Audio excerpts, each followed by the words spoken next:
प्रेक्षकांना जय जिजाऊ, जय शिवराय, जय छत्रपती शाहू महाराज, जय रौद्रशंकर। आज आपण ज्या वास्तूत उभा आहे ही वास्तू चक्रवर्ती सम्राट थोरले शाहू महाराज यांनी औरंगजेबाची मुलगी ज्यांनी त्यांचा सांभाळ केला किंवा ज्यांनी त्यांना एक चांगली वागणूक दिली अशा झैनतुन्निसा बेगम यांच्या स्मृती प्रत्यार्थ या ठिकाणी साताऱ्यात पहिल्यांदा ज्यावेळी त्यांनी किल्ल्यावरची राजधानी जमिनीवर आणली त्यावेळी ज्यावेळी त्यांनी जे बांधकाम केलं त्या बांधकामात त्यांनी ज्या मूळ काही बिल्डिंग बांधल्या सुरुवातीच्या बांधकामामध्ये त्यामध्ये रंगमहाल असेल, तख्ताचा वाडा असेल, त्याबरोबर फरासखाना असेल, त्याबरोबर ही बेगम मशीद असेल, त्याच्या समोरच्या बाजूला जो ग्राउंड आहे त्या ठिकाणी थोरल्या शाहू महाराजांची बागा होती आणि ह्या ठिकाणी त्यांनी त्यांची जी ज्या झैनतुन्निसा आहे यांच्या स्मृतीप्रत्यार्थ एक थडगं त्यांनी या ठिकाणी बांधलं। त्यांची मूळ कबर दुसऱ्या ठिकाणी या ठिकाणी त्यांनी त्यांच्या स्मृतीप्रत्यार्थ एक थडगं बांधलं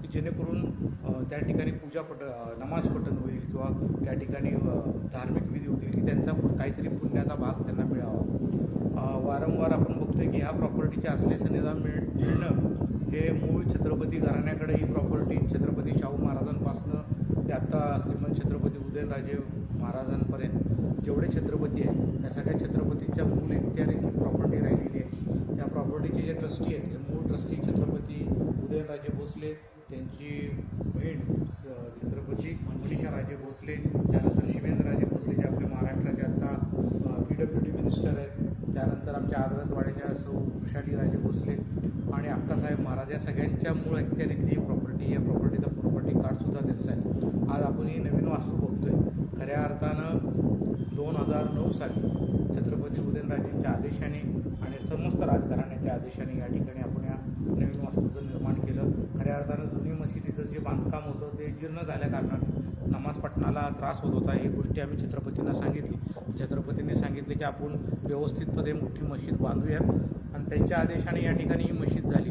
जसं आपल्याला माहीत आहे कटकेपासून अटकेपर्यंत असलेलं मराठ्यांचं साम्राज्य आणि या साम्राज्यामध्ये समता, समानता, बंधुतेचा विचारधारा असणारा मराठ्यांचा विचार हा असाच जोपासला जावा म्हणून छत्रपतींच्या घराण्याने आत्तापर्यंत त्या मशिदीचं आपल्या संरक्षणात ठेवलेली आहे। नुसती ही मशीद नाही, शाही मशीदसुद्धा छत्रपतींच्या संरक्षणात आहे आणि जोपर्यंत सुमित्राराजे भोसले होत्या तोपर्यंत राजमाता होत्या तोपर्यंत इथं दिवाबत्तीचा सुद्धा मान सुमित्राराजे भोसलेंच्या हस्ते होत होता।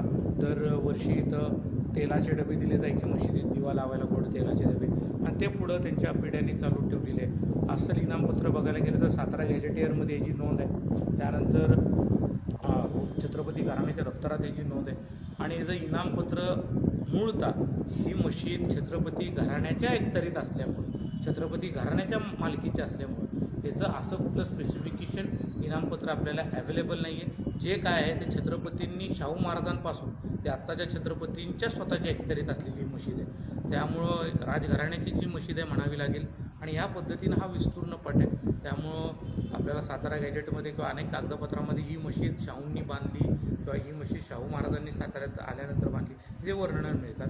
त्यामुळे आम्ही सर्व साताऱ्यातील जेवढे मुस्लिम समाज आहे किंवा या भागात राहणारा जो मराठा मुसलमान समाज आहे आणि नेहमी छत्रपती शिवरायांवर, छत्रपती संभाजी महाराजांवर, छत्रपती शाहू महाराजांवर प्रेम करणारा आमचा मुस्लिम समाज, आमच्या ह्या हा मराठा मुस्लिम समाज हा कायम भगव्याशी एकनिष्ठ राहिलेला आहे। भगव्याचा रंग गर्द भगवा करण्याकरिता आमच्या पूर्वजांनी बलिदान दिलेलं आहे। त्यामुळं हे जे आहे हे थोरल्या छत्रपती शाहू महाराजांनी जे बांधलेलं आहे त्यात फक्त रिनोव्हेशन छत्रपतींच्या आदेशानं झालेलं आहे। एवढे बोलून माझे 2 शब्द संपवतो। जय जिजाऊ, जय शिवराय, जय रौद्रशंकर।